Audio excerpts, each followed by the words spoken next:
My apologies. Technical difficulties. I was muted at the moment. But welcome to JMC's Intro to Foster Care, where you will learn a little bit about what we do, what we stand for, and the need for foster parents, and any questions that you would like answered, to be honest, um, about fostering or becoming a foster parent or just foster kids in general. Um, Thank you for everyone who was showing up and just willing to learn a little bit about the problem and um, the need for foster parents here in the community. Give people 20 more seconds to join in, or let's say 10 more seconds to join in.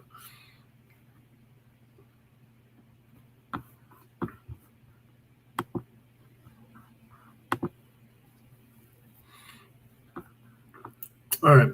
So, like I said, welcome to JMC's Intro to Foster Care, where you will learn a little bit about what we do, what we stand for, and the need for foster parents in your community, and any questions that you would like to have answered.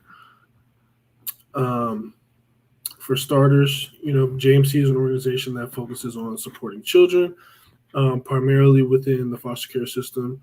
We believe that every child will and should experience an authentic and reliable supportive community. We believe there are no bad kids. There are only kids put in bad situations. Um, hey, Josh, welcome in. Hey, Lanice Dorsey, welcome in as well. Yeah, like I said, there are no bad kids. There are only kids put in bad situations. Um, we strive to make fostering children become the norm within your community. We serve, we serve the foster care community in many different ways, but our main goal is to really find more people who are willing and able to provide a safe and stable home for these kids. Um, so, talking a little bit about the problem. So, there are three major problems when speaking about the um, foster care, the foster care system, and just foster care within our communities. Number one, there's an unbelievable amount of children being taken from their homes um, and placed into the foster care system. So, with number one comes with um, these kids being taken out of their communities, their villages, and they're really their places of comfort, um, and being placed in other communities that they're really unfamiliar with. And as we all know, when people are put in unfamiliar situations, you know different things can happen. Um, and then third, there's very limited amount of safe and stable and trusted adults within these communities that are willing and able to take these kids into their homes. So, that presents a pretty big problem within our community that, that definitely needs more attention. So, here at James Matthew Commission, we believe that we are a village for children in need. So you're probably wondering what that means and how we execute that. Well, one way we do that is we find trusted adults who will provide a safe and stable home. Um, then we assure that children have their mental, emotional, and developmental needs met. We continuously engage with caregivers as they care for our children. We make connections in our community to those who share our values and passions. Um, and we will help you find a role within our village so you can make a positive impact on these kids as well. Now we can move on to the steps to becoming a foster parent. So, one, you can get in contact with us through our many different platforms: Facebook, Instagram, our website, phone, email, or in person. We'll talk a little bit about more about that later. Then you'll be directed to myself or any of the other staff. Um, if I'm not available, we'll always have somebody else that's available. So you'll be directed to either me or one of us. Um, for like a phone call for any quick questions you may have, and figure out how you want to approach the process. And then, hopefully get you to come out for an orientation to learn more about becoming a foster parent and the process.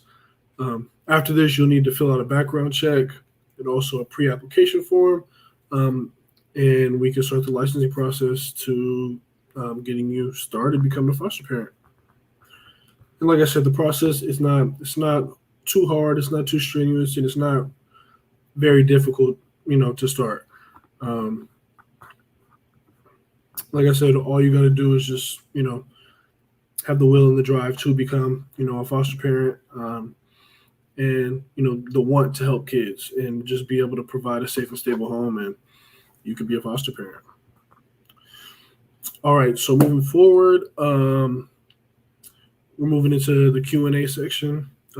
Don't feel pressure to ask any questions or whatever the case may be. This is just for anyone who may have questions about the foster care system and how it works, or how the licensing process works to become a foster parent, or really dispelling any myths that people may have when dealing with foster kids. So right now is the time to do that, to ask questions if you have any. And like I said, don't feel like you need to ask.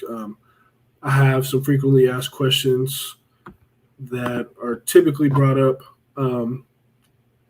when learning and talking about foster kids. So so do foster parents get paid? Yes, but it's not going to be an independent income source for you.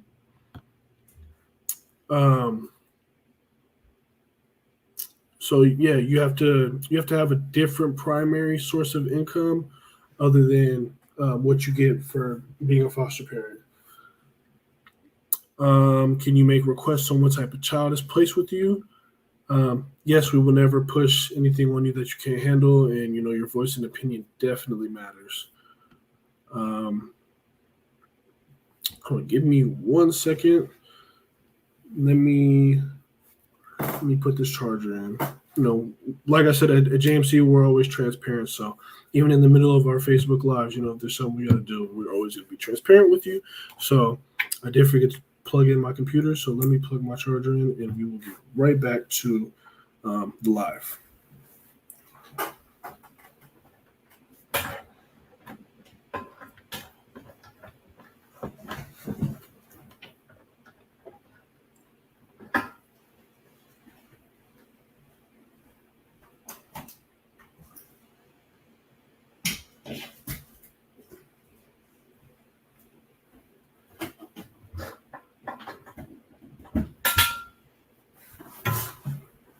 All right.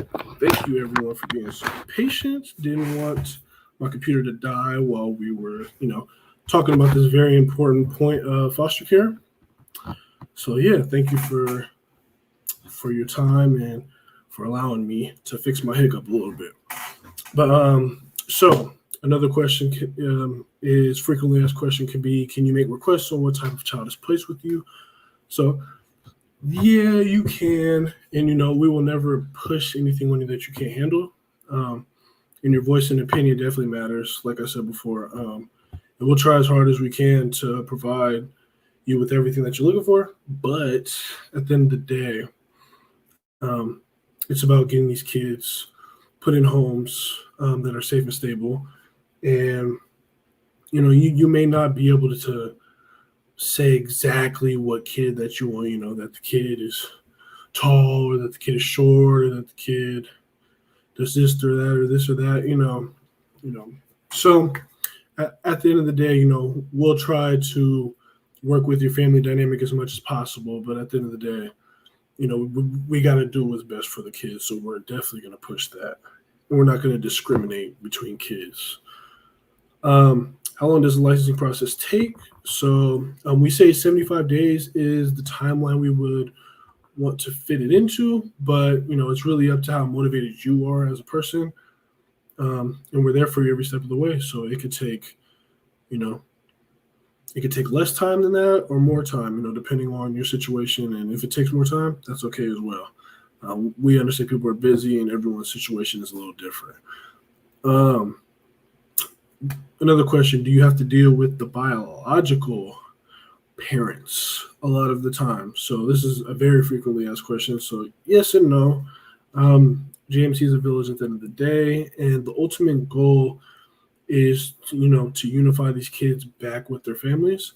So however comfortable you are with the biological family can really dictate how much interaction you and the biological family have. But at the end of the day, we have to do what's best for the child. So if the child needs to see their parents, and that's safe to do so and everything like that, then we're definitely going to push that at the end of the day, because that's what's best for the child.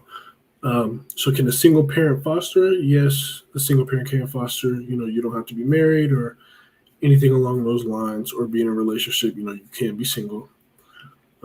Is there an age limit? Age 21 or older. As long as you're that, you're fine. Another question is, what do I need to become a foster parent? And like I stated before and in the beginning of the live, all you need to do is be able to provide a safe and stable home and a positive attitude. Another question, can I foster if I have other children in the house? So yes, you are more than welcome to have other children in the house while you foster. And like I said, it's pretty much up to you and your family's dynamic. Once you figure that out and how the foster kid can successfully be placed in the home, then, you can. Everything should work out from there.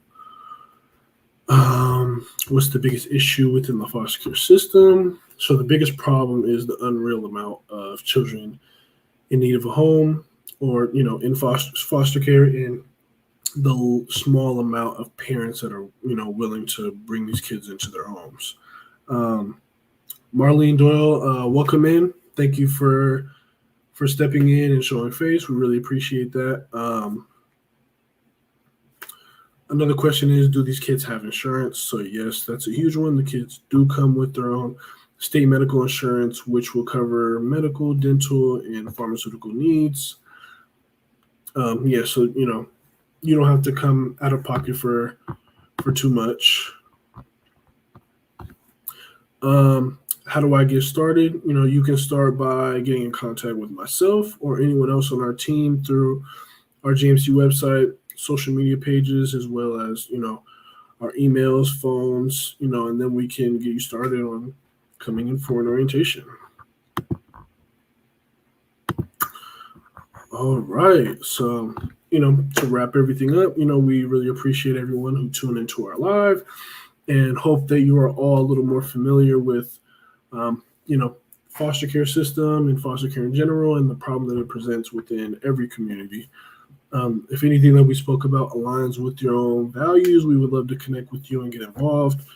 You can contact us by email at fosters@jmckids.com.